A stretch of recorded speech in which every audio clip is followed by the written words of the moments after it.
Imagine, for a moment, the bustling corridors of the Jedi Temple, filled with the murmur of voices, the quiet hum of training sabers, the constant thrum of a galactic republic resting heavily on the shoulders of its peacekeepers.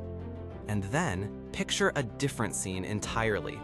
Far from the holocrons and the council chambers, perhaps in a hidden grove within the temple's upper spires, or a quiet glade on a distant, force-rich world, sits a small, ancient figure.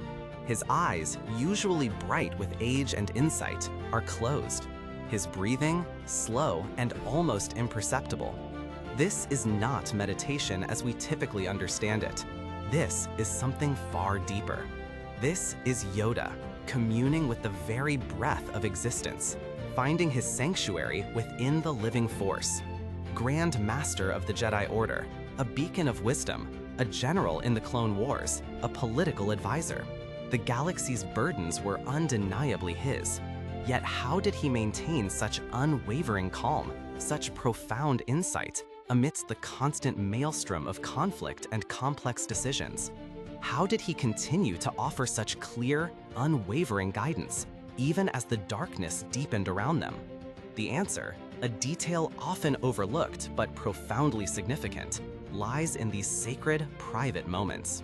Yoda found solace not in the debates of the Senate, nor in the tactical maneuvers of battle, but in a profound, intimate connection with the natural world itself.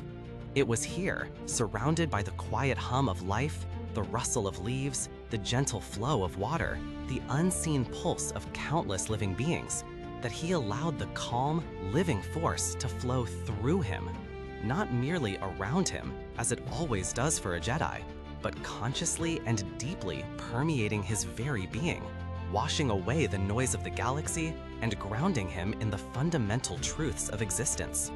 Other Jedi, even those as close as Mace Windu or Obi-Wan Kenobi, understood.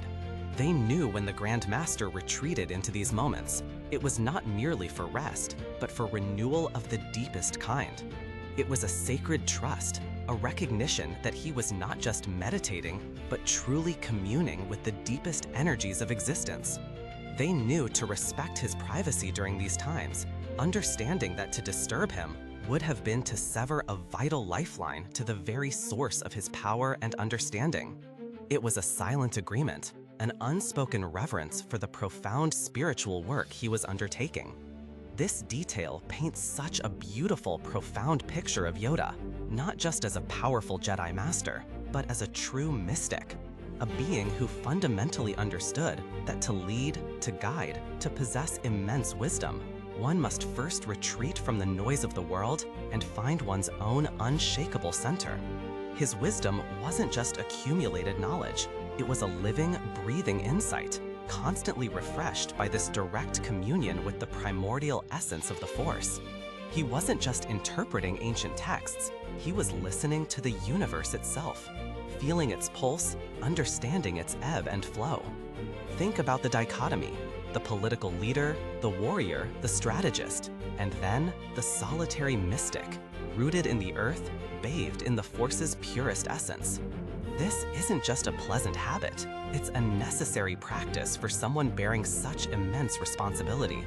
It's a testament to the idea that true strength doesn't always come from outward action, but often from profound inner stillness. It's in these moments of quiet connection that the Grand Master could shed the immense weight of his duties and simply be, allowing the universe to speak to him in its own gentle language. It reminds us that even the most powerful, the most enlightened, need to withdraw, to unplug, to connect with something larger than themselves.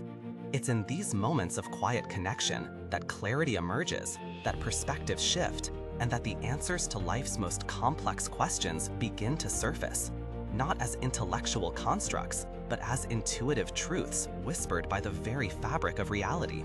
Yoda's wisdom, therefore, wasn't solely the product of millennia of experience, but also of a continuous, conscious reconnection to the fundamental, calm, and ever-present energy that binds all things. It was his wellspring, his private sanctuary, from which his extraordinary wisdom flowed.